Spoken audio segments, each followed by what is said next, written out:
One to one ஆன்மீக நேயர்களுக்கு அன்பு வணக்கம். நம்ம சேனலில் தொடர்ந்து ஜோதிட விழிப்புணர்வு நிகழ்ச்சிகளை பார்த்துட்டு வரோம்.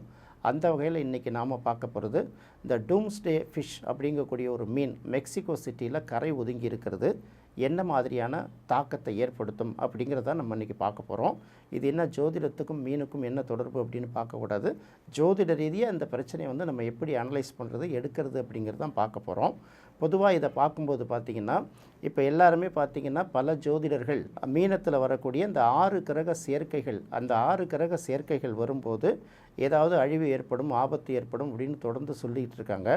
இப்போ மீன ராசி நம்ம பார்க்குறது பார்த்திங்கன்னா டூம்ஸ்டே ஃபிஷ் அப்படிங்கிறது ஒரு வகையில் மீன் தான். ஸோ இந்த தாக்கத்தை மீன ராசியிலிருந்து ஏதோ ஒரு வகையில் வெளிப்படுத்தப்பட்டிருக்கு அப்படிங்கிறத உணர்ந்துக்கலாம். பொதுவாகவே பார்த்தோம்னா உலக அளவில், அதாவது இயற்கை பேரழிவுகள், ஒரு கோரமான விபத்துக்கள், நிறைய உயிரிழப்புகள், அப்புறம் பார்த்திங்கன்னா வெள்ளம், மழை, புயல், இதனால் இந்த கடுமையான சேதங்கள் ஏற்படுது இல்லையா? இதுக்கெல்லாம் முக்கியமான காரணமாக அமையக்கூடிய கிரகங்கள் 3 கிரகங்கள் தான். இந்த செவ்வாய், சூரியன், சனி. இது கோச்சார ரீதியாக எப்பப்பெல்லாம் சம்மந்தப்படுதோ, தொடர்பு பெறுதோ அப்போல்லாம் இந்த மாதிரி மனதுக்கு விரும்பாத சம்பவங்கள், அதாவது மனதை பாதிக்கக்கூடிய சம்பவங்கள் நிறைய நடக்கும். இயற்கை சீற்றங்களாக இருக்கலாம், விபத்துக்களாக இருக்கலாம், எப்படி வேணாலும் இருக்கலாம். அப்போ கோச்சார ரீதியாக சூரியன், சனி, செவ்வாய் இந்த 3 கிரகங்களும் சம்மந்தப்படும் போது பெரிய தாக்கங்கள் ஏற்படும். சூரியனும் சனியும் மட்டும் சம்மந்தப்பட்டால் கூட அந்த குறிப்பிட்ட காலங்கள் ரொம்ப போராட்டமாக இருக்கும். அதனால் பார்த்திங்கன்னா நீங்கள் எந்த வேலைகளையும் தொடர்ச்சியாக செய்ய முடியாது. அங்கங்கே கால் அடிப்படுறது, கை அடிப்படுறது, விபத்துக்கள் ஏற்படுறது, வண்டி வாகனங்கள் ஒன்றோட ஒன்று மோதிக்கிறது, இதெல்லாம் பார்க்குறோம். அதே போல் செவ்வாய் சனி ஏற்பட்டாலும் கூட பார்த்திங்கன்னா இந்த மாதிரி பிரச்சனைகள் நிறைய வரும். கால் கை உடையிறது, எலும்பு உடையிறது, இந்த மாதிரி விஷயங்கள்லாம் தொடர்ந்து பார்ப்போம். இப்போ சூரியன், செவ்வாய், சனி இது ஏதாவது ஒரு வகையில் சம்மந்தப்பட்டால் கண்டிப்பாக இது மாதிரி மிகப்பெரிய ஒரு சீற்றங்கள், பாதிப்புகள் இதெல்லாம் வருவதற்கு வாய்ப்பு இருக்குது.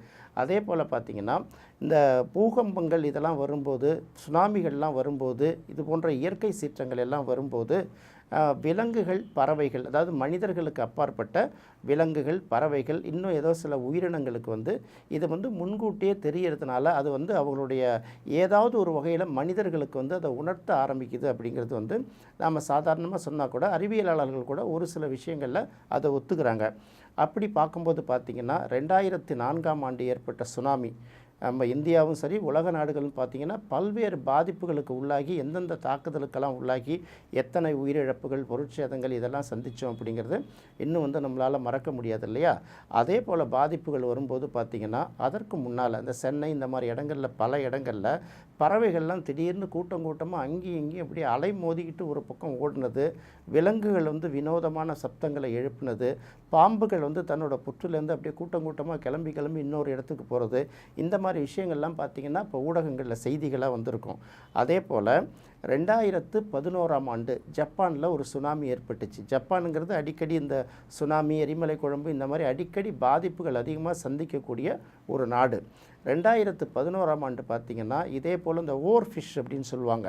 இந்த ஓர் ஃபிஷ்ஷில் தான் நம்ம அது அழிவை ஏற்படுத்தினால நம்ம அதை டூம்ஸ்டே ஃபிஷ் அப்படிங்கிறது சொல்கிறோம். புராணங்களில் சில கருத்துக்கள் நம்ம ஊர் புராணங்களில் சொல்கிற மாதிரி அந்த நாட்டு புராணங்களில் இந்த மாதிரி உயிரினங்கள்லாம் கரை ஒதுங்கும் போது அது ஏதோ ஒரு வகையில் அச்சுறுத்தலாக இருக்கும். இந்த இயற்கை பேரிடர்கள் வர்றதை முன்கூட்டியே சொல்லுது, இப்படியெல்லாம் சொல்லுவாங்க. அப்போ புராணங்களில் சொல்லப்பட்டிருக்கக்கூடிய அந்த தகவல் படி 2011ஆம் ஆண்டு ஜப்பானில் இது போல் அரிய உயிரினங்கள் இதெல்லாம் பார்த்திங்கன்னா நீங்கள் கரையில் பார்க்க முடியாது, மீனவர்களோட வலைகளுக்குள்ளும் அடப்படாது. கிட்டத்தட்ட ஒரு எத்தனையோ ஆயிரம் அடிகளுக்கு கீழே வாழக்கூடிய அந்த உயிரினம், மீன் போன்ற அந்த உயிரினம் கரை ஒதுங்கும் போது இது ஏதோ ஆபத்து உணர்றதா அவங்க சொல்லும்போது, அதே போல் பார்த்திங்கன்னா 2011ஆம் ஆண்டு ஜப்பானுடைய கிழக்கு கடற்கரை பகுதியில் ஒரு சுனாமி பாதிப்பை ஏற்படுத்தினது எல்லாருக்கும் தெரியும். இப்போ இது போல் ஒன்று பார்த்திங்கன்னா இயற்கை சீற்றங்களை இது போல் விலங்குகளோ பறவைகளோ முன்கூட்டியே உணர்த்துறத அதை சில இடங்களில் சொல்லிட்டு வராங்க. இப்போ பார்க்கும்போது மெக்சிகோ சிட்டியில் இந்த ஓர் ஃபிஷ் அப்படின்னு சொல்லக்கூடிய அந்த ஒரு 36 அடி பெரிய நீளமாக இருக்கக்கூடிய அந்த மீன் கரை ஒதுங்கி இருக்கிறது எல்லா சமூக ஊடகங்கள்லையும் எடுத்து போட்டாங்க.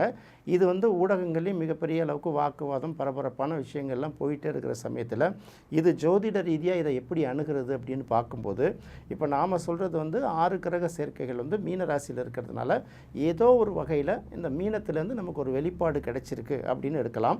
பட் இந்த பாதிப்புகள் எவ்வளவு தூரம் இருக்கும், எங்கெங்கே இருக்கும் அப்படின்னு பார்க்கும்போது செவ்வாய் வந்து மிதுனத்தில் தான் இருக்குது. அது கடகத்துக்கு வந்தால் தான் அதுக்கப்புறம் வந்து ஏதாவது பாதிப்பை பற்றி நம்ம யோசிக்க முடியும். அதே சமயத்தில் சூரியனும் சனியும் இந்த 6 கிரக சேர்க்கை இருக்குது இல்லையா, பங்குனி மாதத்தில் எப்போதுமே சூரியன் வந்து மீனராசியில் தான் இருக்கும். இப்போது மார்ச் 29ஆம் தேதி அதாவது அதுவும் பங்குனி மாதத்தில் ஒரு பாதி காலத்தில் பார்த்திங்கன்னா கும்பத்தில் இருக்கக்கூடிய சனி வந்து மீனத்துக்கு போகிறதுனால சூரியன் சனி சங்கமம் வந்து அந்த இடத்துல சந்திப்பு நடக்குது. அதே போல் கூடவே ராகு இருக்குது. நான் ஏற்கனவே ஒரு வீடியோவில் சொன்ன மாதிரி சூரியன் தான் இயற்கை ஆதி, அதனால் அதுக்கு உயிரை கொடுப்பவன் ஜீவன், இப்படி பல பெயர்கள் உண்டு. சனிங்கிறது வந்து எப்போதுமே நம்ம உயிரை எடுப்பவன் அப்படின்னு எடுப்போம். ராகு வந்து தொந்தரவு கொடுப்பவன், சித்திரவதை செய்பவன் இருக்கிறோம். இந்த 3 கிரகங்கள் ஒன்று சேர்றதுனால சில பாதிப்புகள் வருவதற்கு வாய்ப்பு இருக்குது. அதை மாற்று கருத்தெல்லாம் இல்லாது அது எந்த கருத்து எந்த பாதிப்பு வரப்போகுது, எந்தெந்த இடங்களில் வரப்போகுது, இல்லை எப்பேற்பட்ட பாதிப்புகள் வரப்போகுது அப்படிங்கிறது வந்து ஒரு பக்கம் யோசனை இருக்கலாம். இப்போ உலகம் முழுக்க பார்த்திங்கன்னா ஒரு நாளைக்கு எடுத்திங்கன்னா உலகத்தில் ஏதோ ஒரு மூலையில் ஒரு விபத்து நடக்க தான் செய்யும். உலகத்தில் ஏதோ ஒரு மூலையில் ஒரு சின்ன ரிக்டர் அளவுகளில் ஒரு நிலநடுக்கம் இருக்க தான் செய்யும். அதே போல் உலக அளவில் பார்த்திங்கன்னா எங்கேயாவது ஒரு இடத்துல எரிமலை குழம்பு பீறிட்டு கிளம்பலாம், இல்லை வந்து புகையும் அனலையும் கக்கி கொண்டு இருக்கலாம், விபத்துக்கள் அந்த மாதிரி நடந்துகிட்டு இருக்கலாம். இதையெல்லாம் பார்க்கும்போது இது எந்த இடத்துல நடக்குது, எப்போ நடக்குது, அந்த தாக்கத்தோட அளவு என்ன, தன்மை என்ன, கெப்பாசிட்டி என்ன, இதெல்லாம் பார்க்குறதுக்கு ஜோதிட ரீதியாக லேசான சில அடையாளங்கள் தான். 10 சொன்னோம்னா அதில் 2 பலிக்கலாம், ஒரு 7-8 பலிக்காமலே போயிருக்கலாம். அதனால் அதை பெருசாக எடுத்துக்க முடியாது.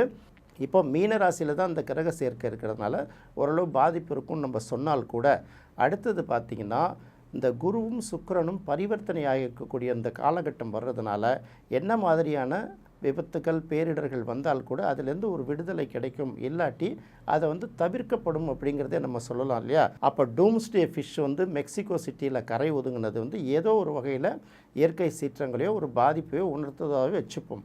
ஆனால் அறிவியலாளர்களை பொறுத்த வரைக்கும் வந்து அதை ஏற்றுக்கிறது இல்லை. கடலுக்கு அடியில் சில பூகம்பங்கள் நடக்கும், அங்கே பார்த்திங்கன்னா சில இயற்கை மாற்றங்கள் நடக்கும். இந்த மாதிரி நடக்கும்போது கடலுக்கு அடியில் கூட சில நேரங்களில் சுனாமி நடக்கும். அந்த மாதிரி பாதிப்புகள் ஏற்படும் போது அந்த உயிரிழந்த அரிய உயிரினங்கள் வந்து இது போல் கரையில் ஒதுங்கிறதும் உண்டு அப்படின்னு தான் சயின்டிஸ்ட்லாம் சொல்லிகிட்டு இருக்காங்க. எப்படி பார்த்தாலும் மக்களை பொறுத்த வரைக்கும் ஏதோ ஒரு வகையில் நீங்கள் பார்த்தீங்கன்னா ஒரு 40-50 வருஷத்தை பார்த்தீங்கன்னா 2000 வந்து உலகம் அழிஞ்சிரும், 2007 வந்து உலகம் அழிஞ்சிரும், இந்த மாதிரி ஒரு தரப்பை சொல்லிக்கிட்டே வருவாங்க. கடந்த ஆண்டு கூட பார்த்திங்கன்னா சென்னை வந்து அப்படியே மூழ்கி போய்ட்டு இருக்கவே இருக்காதுன்னு சொல்லிக்கிட்டே இருப்பாங்க. அதெல்லாம் ஒரு பக்கம் அழிவுகள் இருக்கும், இன்னொரு பக்கம் ரெக்கவரி இருக்கும். அதனால் இதெல்லாம் இப்போ சொல்கிற அளவுக்கு எதுவுமே கிடையாது. இந்த சுனாமி, கொரோனா போன்ற நோய்கள்லாம் வரும்போது யாருமே முன்கூட்டி கணிக்கல இல்லையா. ஒரு சிலர் சில சிம்டங்களை சொல்லுவாங்க. ஸோ இந்த மாதிரி இயற்கை பேரழிவுகள்லாம் வரும்போது சூரியன் செவ்வாய் சனி ஏதாவது ஒரு வகையில் சம்மந்தப்படும். இப்போ பார்க்கும்போது மார்ச் மாத கிரக நிலைகளை பார்க்கும்போது சூரியன் சனி ராகு சம்மந்தப்படுதே தவிர செவ்வாய் வந்து அதோட சம்மந்தப்படாத இருக்கிற வரைக்கும் பெரிய அளவுக்கு ஆபத்து இருக்கக்கூடிய வாய்ப்பு இல்லை. இதை நம்ம முதல்ல மனசில் வச்சுக்கணும். குரு சுக்கிரன் பரிவர்த்தனை இரண்டும் சுபக்கிரகங்களுங்கிறதுனால கண்டிப்பாக ஏதோ ஒரு வகையில் என்ன பாதிப்புகள் வந்தாலும் அதிலிருந்து ஒரு மாற்றம் கிடைக்கும், இல்லை பாதிப்புகள் தவிர்க்கப்படும் அப்படிங்கிறதையும் நம்ம உணர்ந்துக்கலாம். மூன்றாவதாக இந்த டூம்ஸ்டே ஃபிஷ் மீன் அப்படிங்கிறது மீனராசியை குறிக்கக்கூடிய ஒரு விஷயங்கிறதுனால இந்த மீன் மூலமாக ஒரு அச்சுறுத்தலும் ஒரு எச்சரிக்கையும் மக்களுக்கு கடந்த கால வரலாற்றை எண்ணி திரும்பி பார்ப்பதற்கு ஒரு வாய்ப்பு கிடைத்திருக்கு. அதனால் எதுவும் அச்சப்பட தேவையில்லை. உலகம் இயங்கி கொண்டு தான் இருக்கும். மிகப்பெரிய ஆபத்துகள் வரும்போது சில நேரங்களில் விஞ்ஞானிகளாலும் சொல்ல முடியாது, ஜோதிடர்களாலும் சொல்ல முடியாது. அதனால் பயமுறுத்துகிற விஷயங்களை தவிர்த்துட்டு எப்போதும் போல் உங்கள் வாழ்க்கையை சென்று அடையணும். உங்களுக்கு வந்து அதே சமயத்தில் ஏதாவது ஒரு பாதிப்பு இருந்தால் உங்கள் விருப்ப தெய்வத்தையும் இல்லை அந்தந்த கிரக நிலைகளுக்கு ஏற்ப கோச்சார கிரக நிலைகளுக்கு ஏற்ப அதுக்கு உரிய தெய்வத்தையும் வழிபட்டாலே போதும். என்ன நேயர்களே, இந்த நிகழ்ச்சி உங்களுக்கு ரொம்ப பிடிச்சிருக்குன்னு நினைக்கிறேன். மீண்டும் மற்றொரு சுவையான நிகழ்ச்சியில் சந்திக்கலாம். நன்றி, வணக்கம்.